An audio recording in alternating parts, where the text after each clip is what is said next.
Hi, I'm John Green, and this is Crash Course European History. So there are many candidates for most important year in European history. You can sure make a case for 1848, when revolution swept across Europe in the wake of the upheavals and protests we saw in the last episode. People in cities were suffering from economic dislocation, many having come from farms where new machinery had made their labor unnecessary, and urban artisans were also under threat because industrialization was automating some of their jobs. Systems of government that had functioned effectively for agrarian subsistence economies were proving ineffective for this brave new world. In short, automation was changing work and governments weren't functioning particularly well.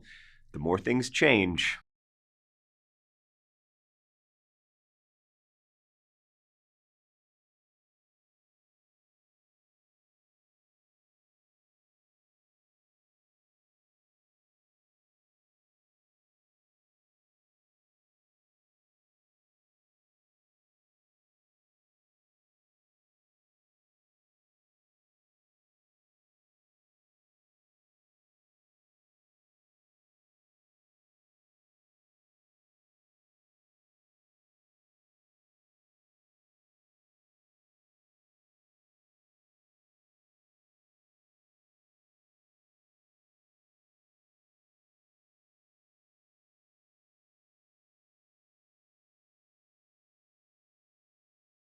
but the rhetoric in Europe, at least, was one of emancipation. In Eastern Europe, Moldavia and Wallachia began freeing several 100,000 enslaved Roma in 1843. Later, in 1848, France also re-emancipated slaves after their re-enslavement under Napoleon. These events were accompanied by popular abolitionism and uprisings, and the development of a language of freedom, especially freedom from governmental and structural oppression. And that's really important because in some ways, it's only when we have language for ideas that we're able to share them and talk about them. And so developing a language around freedoms and ideas about human rights allowed us to share those ideas. On the cultural front, women such as French novelist George Sand, which was a pseudonym, and the English Bronte sisters, pictured behind me looking translucent as always, published best-selling novels that address the persecution of women. Sand dressed in men's clothes to get cheaper seats at the theater and for a while led a scandal-ridden life. The Brontes did quite the opposite, but they still shocked people with their portrayal of women as mad or crazed in domestic confinement. Across Europe, women reformers actively addressed the disproportionate poverty of women, which intensified as price inflation for food made it harder to feed families during the Hungry 40s. Many working women also became more politically active, demonstrating in front of city halls because their meager salaries no longer sufficed to buy high-priced bread.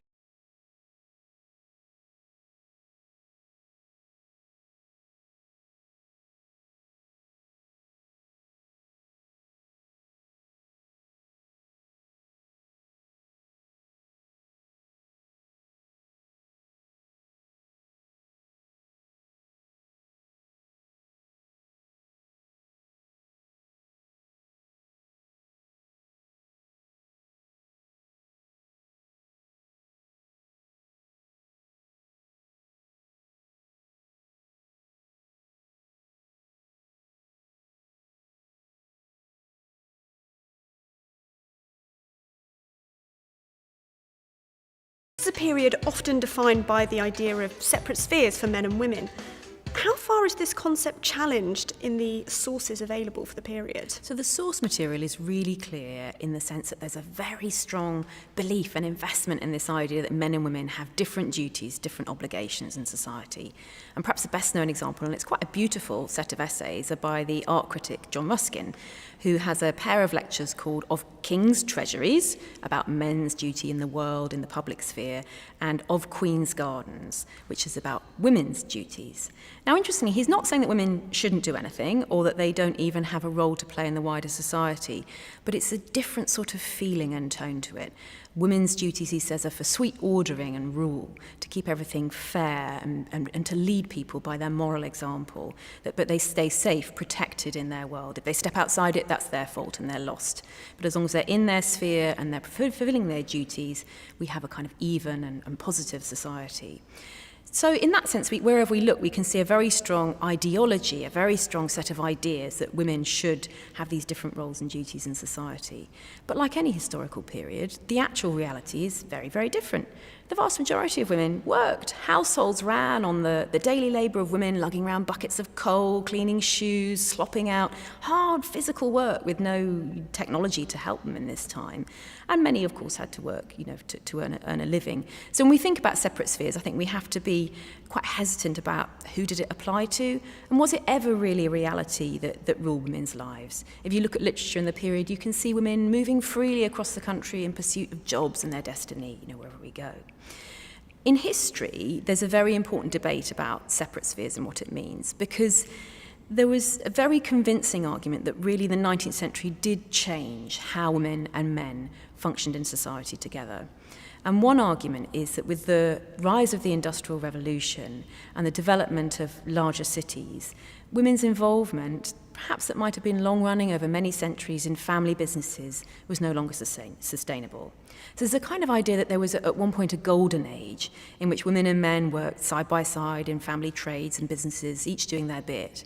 But with the rise of industrial society, the factory stays in the centre of cities, wealthy families move out to the suburbs, women can no longer be on site doing the books or minding the shop or taking their part in the running of the business. They're tucked away in the suburbs, playing the piano, receiving morning callers, being ladylike and genteel. So there's a very strong argument that some of the wider questions about the Industrial Revolution and the economy and development in the period lead to this separation of the lived experience of women's and men's lives.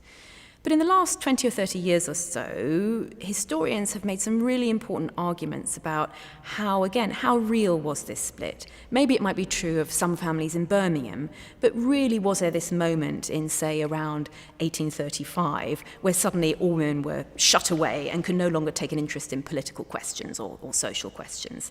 So it's something to be rightfully sceptical about, I think, particularly when we turn to look at literature, which tells us often a very different story about what women were doing and feeling in the period.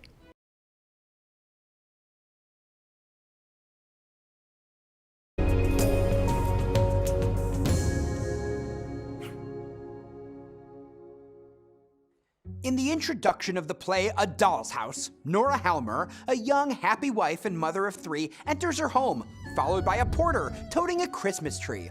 Her husband, Torvald, calls out to her from his office. He believes his wife is wasteful with money and teases Nora for spending too much. In the rising action, Nora shows Torvald her presents and requests money for her own Christmas present. Torvald gives it, but has no idea Nora needs money for a loan she borrowed without his consent that she's been working in secret to pay back her lender. Christine, a childhood friend of Nora's, drops by, and the two women discuss how their lives have changed since they last saw each other. Nora brags about Torvald's new position at the bank and offers to convince him to hire Christine. Nora then describes how she saved Torvald's life early in their marriage by providing the money they needed to spend a year in Italy. But the loan's lender, Krogstad, soon arrives to meet with Torvald. Dr. Rank, a close friend of Torvald and Nora, comes in and gossips about Krogstad's bad reputation for being caught up in a scandal years ago. Torvald meets Christine and says he's willing to give her a position at the bank where he's a manager. Krogstad slips back into the house. He thinks Torvald will replace him at the bank where he works with Christine, whom he has known from the past. Krogstad blackmails Nora, wanting her to influence Torvald to let him keep his job. When Nora refuses, Krogstad reminds her that she has committed fraud by forging her father's signature for the loan. Nora tries to persuade Torvald not to fire Krogstad, but Torvald fires Krogstad immediately instead of waiting until the new year. Nora considers asking Dr. Rank for help, but changes her mind when the doctor confesses his love for her.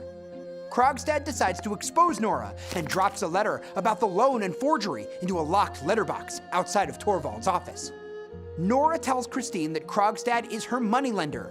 Christine rushes out to convince Krogstad to recall the letter and expresses a desire to begin a new relationship with him, even though she chose another man when they were younger. Krogstad offers to recall his letters to Torvald, but Christine tells him not to, believing honesty will bring understanding into Nora and Torvald's marriage. In the play's climax, Torvald reads Krogstad's letter, revealing the loan and forgery.